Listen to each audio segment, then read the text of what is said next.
Have the government responses to raise fertility rates worked?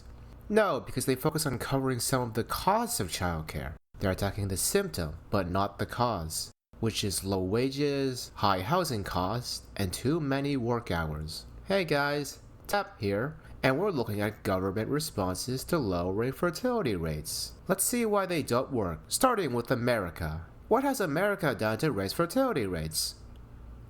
Oh.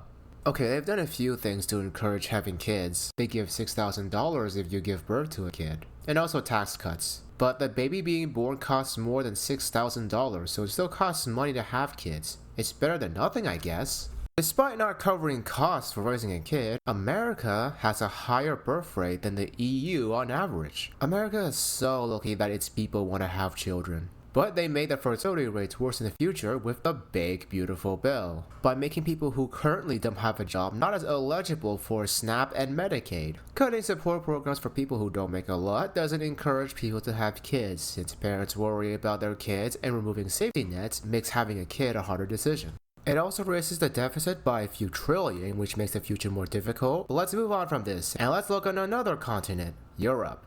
I'll only show a few countries in Europe that have a big population or have interesting policies to encourage children. Why only a few? Because I don't want to look at every European country for similar-ish policies. Policies that subsidize childcare and give parental leave. The childcare subsidy is higher the poorer you are, of course, and etc.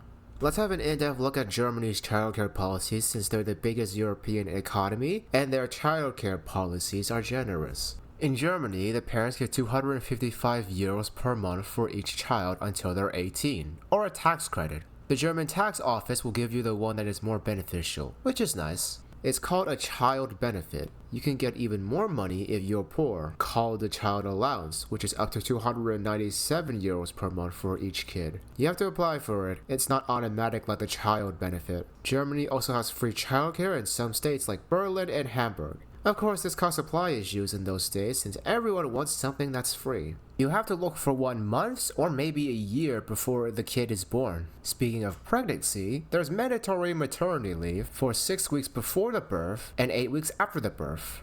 It's for the mother, which is another childcare benefit. There's also parental allowance, which is paid parental leave. The basic version is 12 months and the plus is longer at 24 months, but you get less money. The months are for how much each parent can use. For example, the mother can take 12 months of parental leave, or the mother and father can each take 6 months. The parents can split it, but the parent that makes less should take it while the other works. With these policies covering a lot of childcare expenses, this should make Germany's birth rate higher than America's birth rate.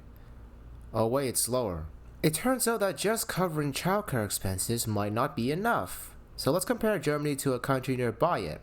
France. France's policies are similar to Germany's. The unique thing is that preschool from ages 3 to 6 is guaranteed and free for every kid. But overall, it's just a bit worse. France gives less financial support and parental leave. France should have worse birth rates. Oh wait, it's higher. It's because the French don't work as hard, which gives them more time for a kid. They work 35 hours a week and have lunch breaks ranging from 1 hour to 2 hours. So clearly having to do less work, combined with policies covering childcare costs, lets people have time for children. The birth rates might be lowered because of France's high debt. A 5.8% deficit and 113% debt to GDP. Watch out, America, you've got competition in owing debt. Don't worry, the French will give birth to more children, because France gives you a great reward for raising 4 children. What's the reward? That's right, a medal.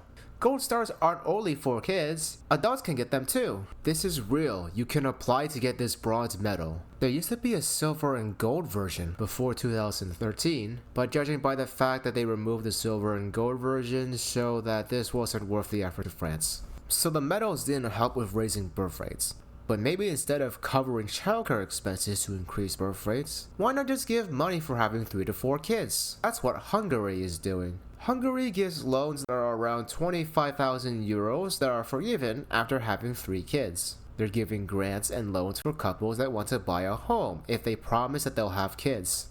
The more kids, the higher grants and loans. Although you don't get any more grants or loans after having 4 kids. There's also an income tax exemption for life for mothers with 4 kids. Although they're planning to include mothers with 2 kids in 2026. These policies have been happening since 2015, so let's see if they work. They don't really work. The birth rate is kind of stable. Turns out that giving some money to people who already have children doesn't work. It's almost like covering 50 or 80% of expenses of a kid doesn't solve the problem that the kid is a financial burden for at least 18 years. These policies help with raising children, but they don't encourage children to be born. The fertility rate problem is a tricky problem to solve. You can't just throw money at it. But why do governments even care about declining birth rates? It's because less people being born means less taxpayers, which will reduce money for social programs. Social programs that help with retirement. So if you're a millennial or Gen Z, I suggest saving what you make, since retirement might not exist when you're 65. Also, less people means the politicians have less power, since they have less influence over the world with a smaller population. Oh no, not the poor politicians. They have to do their job of pretending to care about the people. The fact is, governments are doing a terrible job in improving people's lives for them to want to have children. Governments haven't been improving people's lives because, like corporations, the people in government only want more power and don't care about the people. They pretend to help you when they would sell you for $5 if you don't pay taxes. They're only worried about corporations if they get too much power. That's why they've been so worried about AI, but they haven't tried to make the internet better for the people. They've tried to make it worse. SOPA for the USA and Article 13 for the EU are great examples of governments trying to cater to the rich instead of the people. Those laws were trying to enforce copyright like the internet is TV, which it isn't. Trying to enforce copyright benefits big companies more, since that means that they can sell merchandise on the IP and prevent others from using it. Governments should...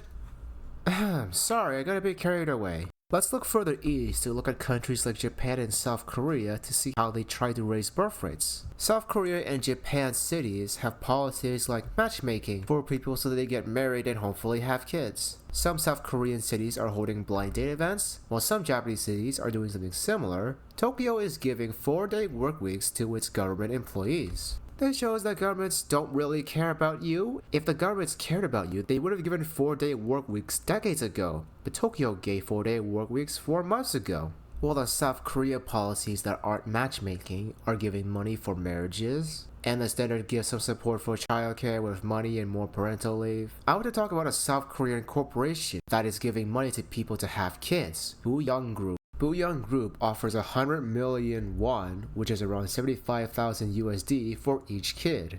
In this company of 2,500, 70 babies were born between 2021 and 2023.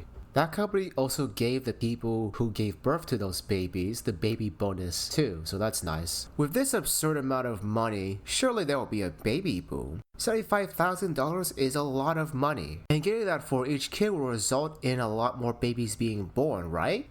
Nope, it was only 28 babies born. It's 5 more babies than the average, but if money was the only reason children can't be born, then there would have been a baby boom at that company. The fact that Booyoung Group can even offer that much money shows how much corporations are making while people are making less, which impacts birth rates since less money for the people means not being able to buy a house for the kids to live in.